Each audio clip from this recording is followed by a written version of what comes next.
할렐루야, 사랑하고 축복합니다. 아멘. 예, 중국에 제나라 정승 중에 안자라는 사람이 있었습니다. 그에게는 마부가 있었는데 하루는 이 마부의 아내가 정승 안자가 탄 말을 끌고 가는 남편을 보았습니다. 그런데 이 정승인 안자는 말을 타고도 이렇게 몸을 앞으로 이렇게 굽히고 가는데 마부인 이 남편은 허리를 뒤로 이렇게 젖히며 배를 내밀고 정승보다 더 당당하게 이렇게 걸어가는 것을 이 아내가 보았습니다. 그날 밤 아내가 남편인 마부에게 말합니다. 여보, 안자는 정승인데도 몸가짐이 저렇게 조심스러운데 당신은 한낱 이 마부로서 무엇이 그리 의기가 양양하여 하고 말했습니다. 아내의 말을 듣고 그 뒤로부터 이 마부의 행동이 겸손해졌습니다. 이것을 이상하게 여긴 정승은 물론 미리 다 알고 있었죠. 그 까닭을 물었더니 마부가 대답하기를 나의 아내의 이러한 말을 듣고 깨달았습니다 라고 했답니다. 그 후에 이 안자는 이 마부를 왕에게 천거하여 그에게 대부라는 그러한 벼슬을 주었다고 합니다. 여호수아는 에브라임 지파 눈의 아들로서 이스라엘 12 정탐꾼 중에 하나였습니다. 그가 모세의 후계자가 되었고 가나안 정복의 사명을 잘 감당함으로 인해서 민족의 영웅이 되었습니다. 그는 하나님께서 함께 하시는 최고의 지도자로서 절대 권력을 소유한 사람이었습니다. 가나안 정복에 있어서 최고의 공로자였습니다. 그리고 이 여호수아도 이제 기업을 분배받게 되었습니다. 과연 이 여호수아가 받은 그 기업의 특징은 무엇일까요? 우리 먼저 49절을 한번 다 같이 한번 읽어보겠습니다. 자, 시작. 이스라엘 자손이 그들의 경계를 따라서 기업의 땅 나누기를 마치고 자기들 중에서 눈의 아들 여호수아에게 기업을 주었으니. 아멘. 여호수아가 받은 기업. 여호수아는 가장 마지막으로 기업을 받았습니다. 특별히 여호수아가 받은 기업은 보잘것없는 그러한 산지에 있는 불모의 땅이고 아주 척박한 땅이었습니다. 그 땅 이름을 성경은 딥낫세라라 이렇게 말하고 있습니다. 땅의 정복도 중요하지만 분배하는 것이 더 중요합니다. 하나님께서는 땅을 분배할 때 몇 가지 원칙을 정해 주셨습니다. 첫째, 기업 분배의 주체는 대제사장인 엘르아살과 여호수아 그리고 이스라엘의 족장들이었습니다. 이유는 한 사람이 임의로 분배하지 않고 형평성의 원칙을 지키기 위함이었습니다. 두 번째는 실로에 있는 여호와의 회막 앞에서 분배했습니다. 교회 앞에서 분배해야 문제가 생기지 않습니다. 마지막으로는 나누는 방법은 제비 뽑기였습니다. 이렇게 하여 12지파의 기업 분배가 모두 끝나게 되었습니다. 12지파에게 기업 분배를 마친 후 드디어 여호수아에게 기업이 분배되게 되었습니다. 여호수아는 가나안 정복에 있어서 가장 큰 공을 세운 사람입니다. 그의 지위나 또 역할, 무게로 볼 때에 제일 먼저 기업을 분배받을 수 있는 특권을 가진 사람이었습니다. 그런데 오히려 제일 마지막에, 제일 나중에 기업을 분배받게 되었습니다. 여기에 중요한 의미가 담겨 있습니다. 아무리 훌륭한 지도자라 할지라도 개인이 공동체를 앞설 수 없다는 것입니다. 하나님께서는 한 사람 한 사람을 소중하게 생각하십니다. 그러나 그 한 개인보다도 언제나 공동체 12지파를 먼저 생각하시는 분이십니다. 그래서 가장 적은 이 시므온 지파에게도 하나님이 기업을 주시고 12지파와 똑같이 대해 주신 것입니다. 또한 두 번째, 참된 지도자는 공익을 위하여 봉사하며 수고하는 그러한 자라는 사실입니다. 지도자란 오늘 원문을 살펴보면은 남을 행복하게 하는 자, 또 공익을 위하여 봉사하는 그러한 자라는 뜻을 담고 있습니다. 그래서 참된 지도자란 자신을 희생하며 공익을 위해 봉사함으로 남을 행복하게 해야 한다는 것입니다. 마지막으로는 훌륭한 지도자일수록 양보하는 미덕을 갖추어야 한다는 사실입니다. 이 점에 있어서 여호수아는 아름다운 모범을 보였고 진실하고 참된 지도자상을 우리에게 보여주고 있습니다. 겸손은 타인을 이끌어가는 리더십의 가장 큰 힘입니다. 바라기는 사랑하는 우리 교회 모든 성도들에게 이러한 리더십이 있기를 간절히 축복합니다. 예수님 말씀하셨습니다.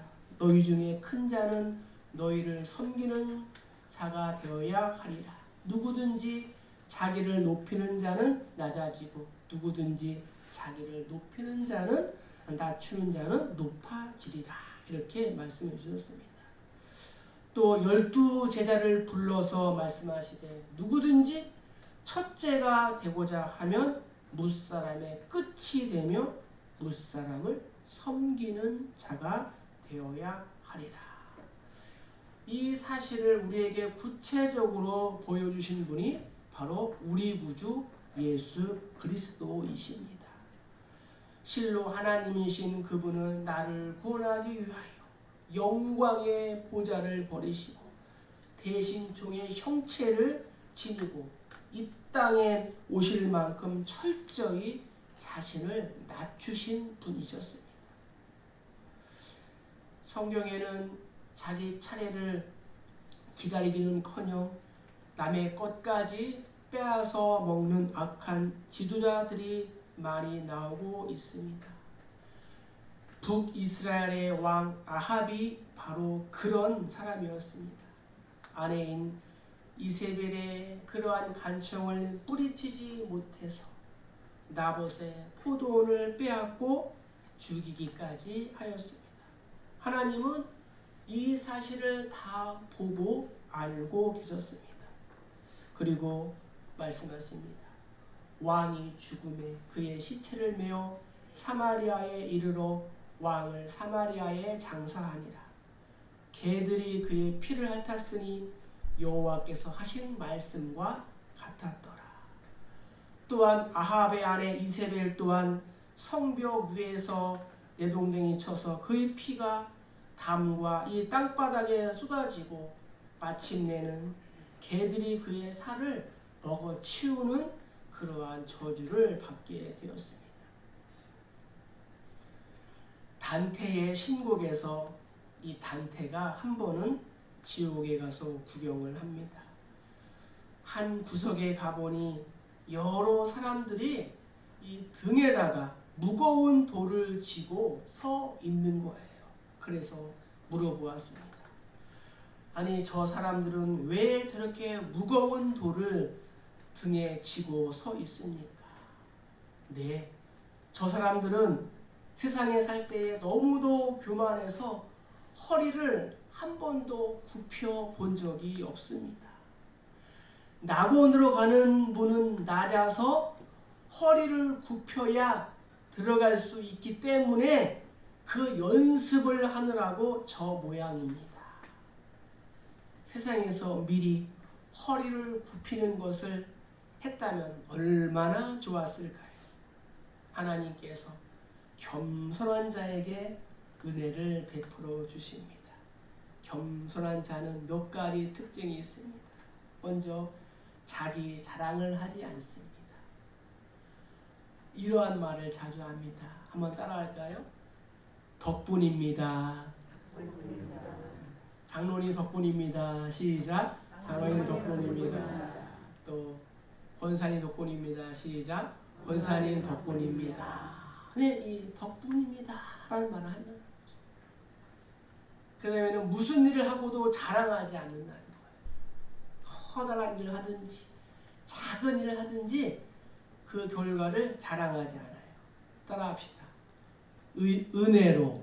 네, 은혜로 했습니다. 세 번째는 너무 자기 고집대로 하지 않는다는 거예요. 형님 먼저, 아우 먼저. 네. 마지막으로는 불평이나 불만이 없어요. 항상 감사한다는 거죠. 바라기는 사랑하는 우리 교회 모든 성도들이 감사가 끊어지지 않기를 주의 이름으로 축복합니다. 말씀을 적용해 봅시다. 어떠한 삶이 하나님이 보시기에 정말 가치 있고 보람 있고 의미가 있는 삶이라고 평가를 받을 수 있을까요? 또 나는 어떠한 성도로, 어떠한 부모로, 어떠한 자녀로 기억이 될까요? 우리가 예수님처럼 또 여호수아처럼 겸손한 그러한 모범된 삶을 살아가는 우리 모두 다 되시기를 주의 이름으로 축복합니다. 자, 두 번째 우리 50절을 한번 읽어보겠습니다. 자, 시작. 곧 여호와의 명령대로 여호수아가 이루한 성읍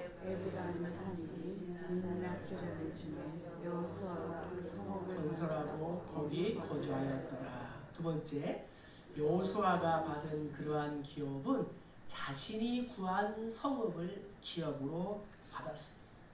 자신이 구한 성읍. 시골에서 올라온 두 사람이 있었습니다.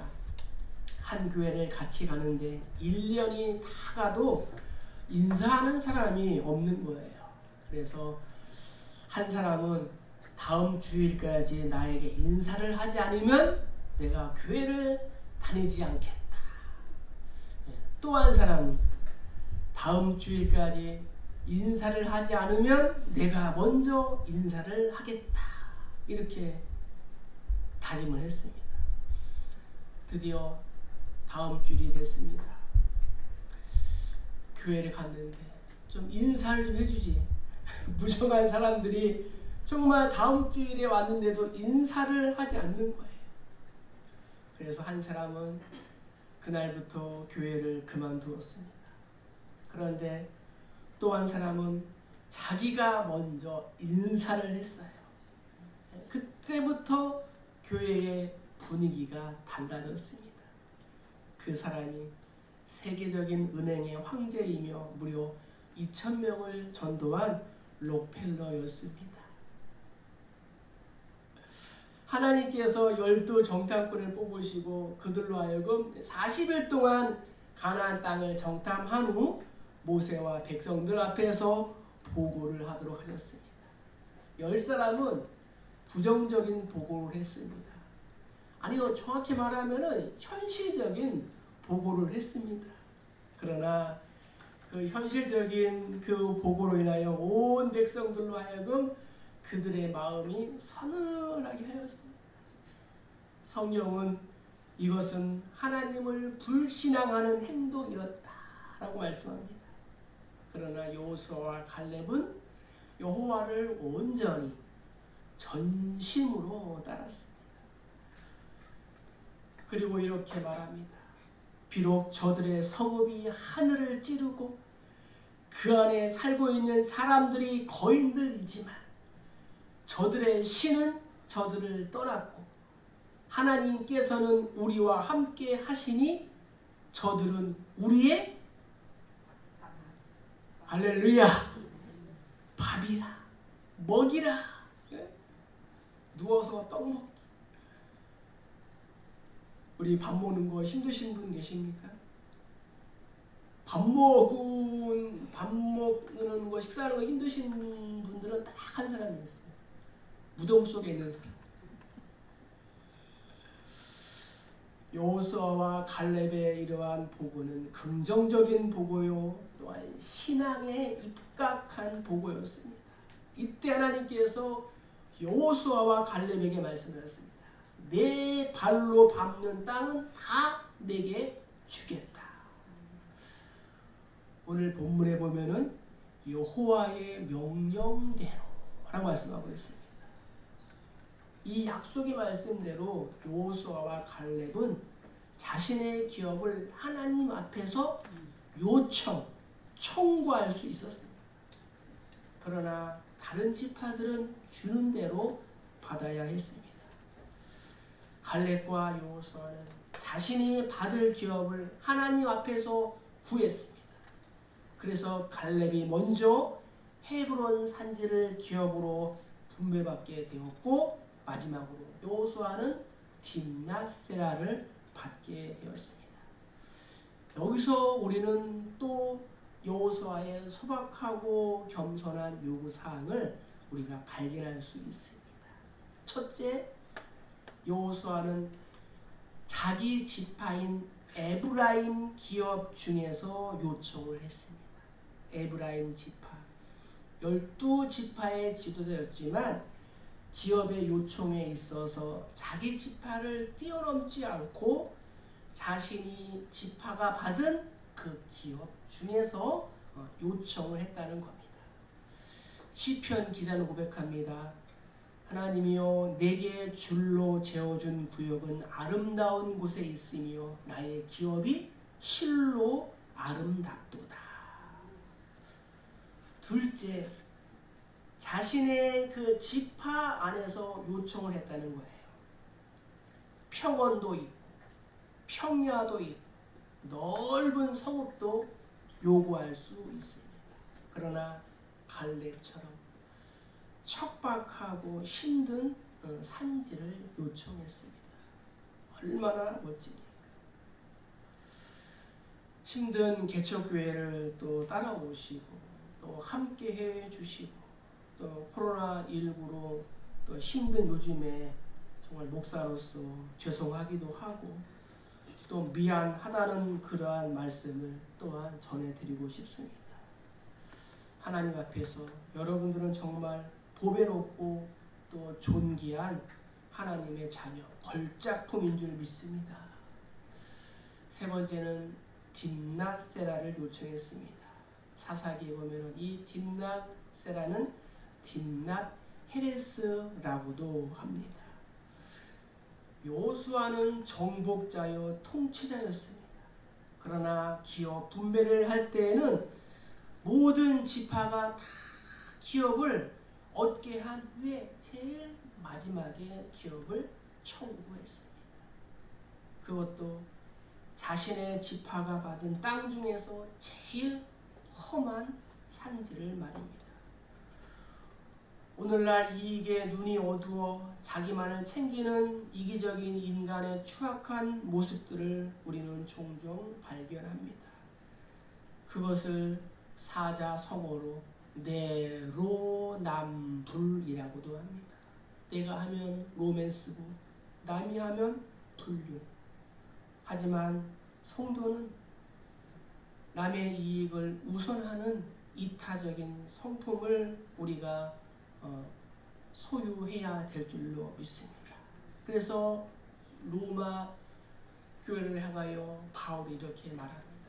형제를 사랑하여 서로 우애하고 존경하기를 먼저 하라. 여호수아는 하나님께서 자신에게 구하는 것을 다 주겠다고 약속하셨지만 자신의 실속이나 욕심을 채우기에 급급하지 않았다는 사실입니다. 자신은 전쟁에 능한 신도 아니요 오직 하나님의 말씀에 온전히 순종해야 하는 여호와의 종이라는 신전 의식을 가지고 있었습니다. 인자가 온 것은 섬김을 받으려 함이 아니라 도리어 섬기려 하고 자기 목숨을 많은 사람의 대속물로 주려 함이니라. 바울은 데살로니가 교회에 대하여 이렇게 말합니다. 또 너희는 많은 환난 가운데서 성령의 기쁨으로 말씀을 받아 우리와 주를 본받는 자가 되었으니 그러므로 너희가 마게도냐와 아가야에 있는 모든 믿는 자의 본이 되었느니라. 바라기는 사랑하는 우리 교회 성도들의 믿음의 역사와 또 사랑의 수고와 소망의 인내가 많은 사람들에게 돈이 되고 또 본받을 수 있는, 그래서 우리 교회가 건강하고 아름답고 좋은 소문나는 교회와 성도님들 되시기를 주의 이름으로 간절히 축복합니다.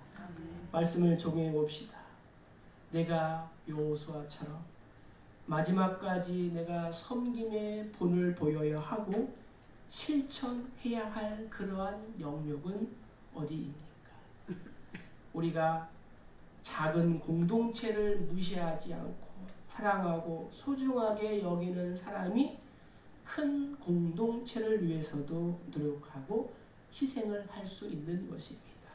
그래서 성경도 작은 일에 충성한 자가 큰 일에도 충성할 수 있다고 말씀하고 있습니다. 십자가에서 죽기까지 자신을 생각하지 않으시고 오직 나의 생명을 사랑하셔서 십자가에 죽으신 예수 그리스도의 발자취, 예수님의 그 본을 따라가는 우리 모두 다 되시기를 주의 이름으로 축복합니다. 자, 우리 마지막으로 51절을 한번 읽어보겠습니다. 자, 시작. 제사장 엘가슬과 눈의 아들 이스라엘 가정의 지파의 직장들이 주여의 은혜를 희망으로 여호와 앞에서 기부적을 나누어 기업이기를 합니다. 이에 땅나는 너희를 마쳤다. 아멘.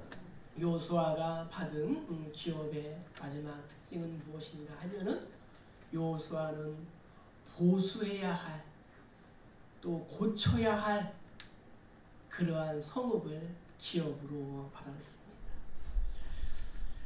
성 프란체스코가 한때 방탕한 생활을 했지만 회심한 후에 일생을 경건하고 또 청결하게 보낸 이 수도자가 되었습니다. 특히 그는 자신의 것을 이웃에게 나누어주는 사랑과 이 노동의 신성을 제자들에게 늘 가르쳤고 몸소 실천을 해왔습니다. 하루는 정원에서 채소를 갖고 오고 있을 때에 한 제자가 다가와서 물었습니다.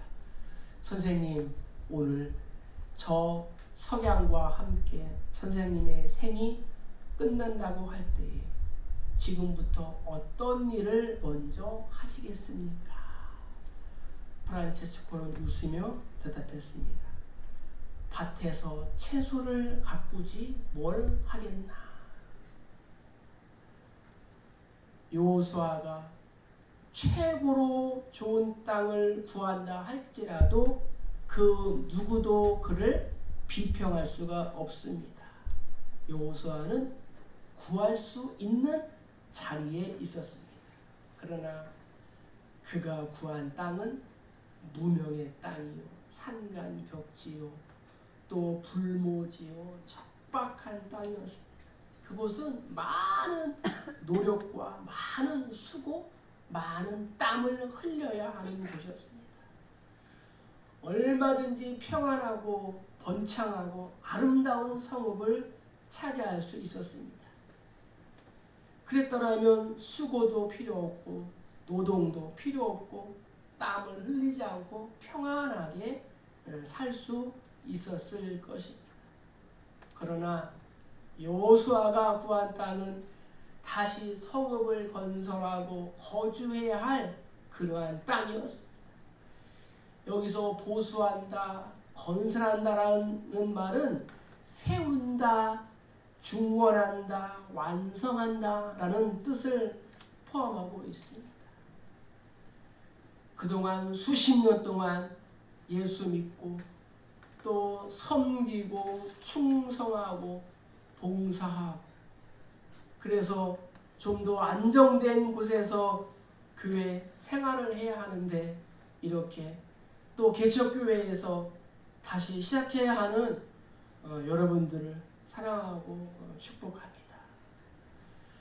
성도는 어디를 가든지 무엇을 하든지 덕을 세우고 자신의 인격을 바로 세우고 또 가정을 세우고 교회를 세우는 그러한 사람이 되어야 합니다.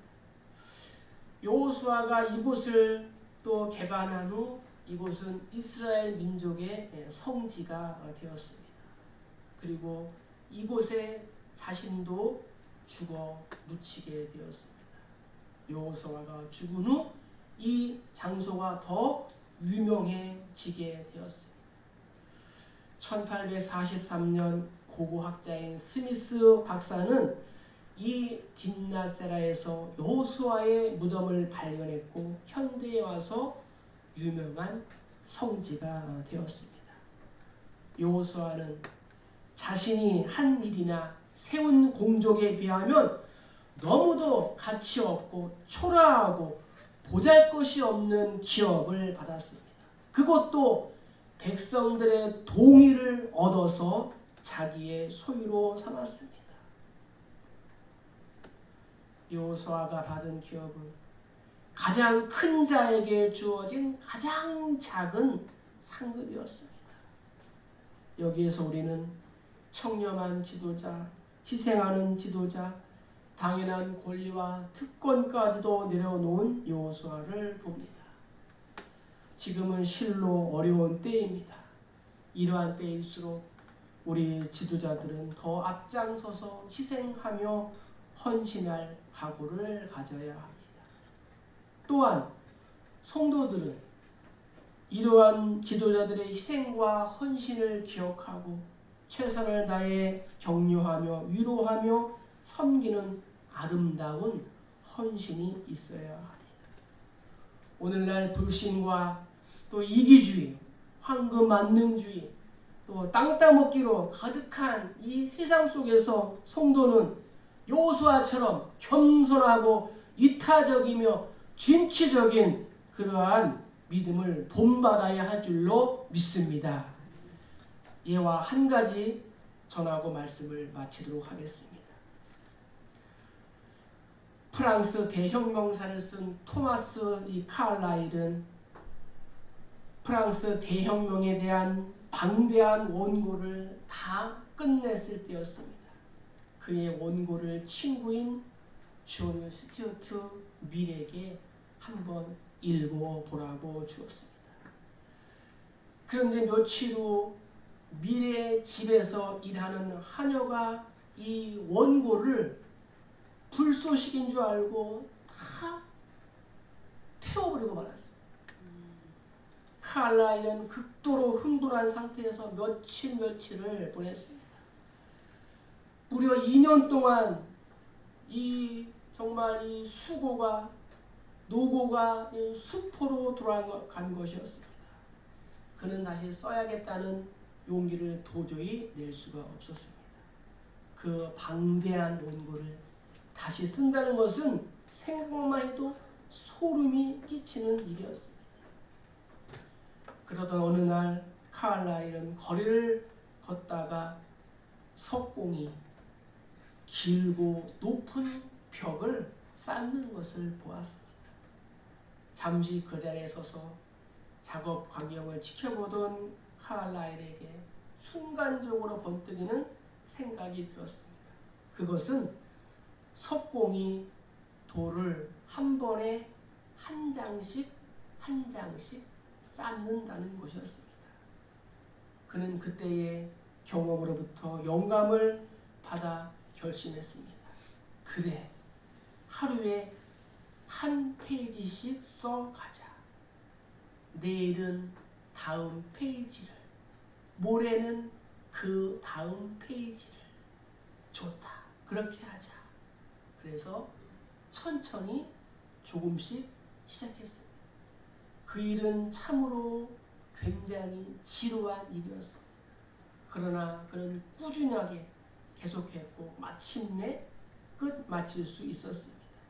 그 결과 완성된 원고는 첫 번째 것보다 더욱 더 훌륭한 작품이 되었습니다. 사랑하는 성도 여러분, 현실에 주저하지 않고 또 미래를 내다보는 그러한 거시안적인 안목이 있기를 주의 이름으로 축복합니다. 말씀을 적용해 봅시다. 오늘 내가 보수하고 중본해야 할 나의 무너진 곳은 어디입니까? 벽돌을 쌓는 심정으로 하나씩 하나씩 하면은 됩니다. 제일 마지막으로 기업을 받은 여호수아처럼 나에게 주신 기업 가운데에서 겸손하게 또 성실하게 최선을 다하여 벽돌 하나씩 하나씩 쌓는 그 심정으로 우리의 가정과 일터와 또 교회와 또 이 나라 이 민족을 위하여 하나님의 아름다운 사역을 완성하는 우리 모두 다 되시기를 주의 이름을 간절히 축복합니다. 축복합니다.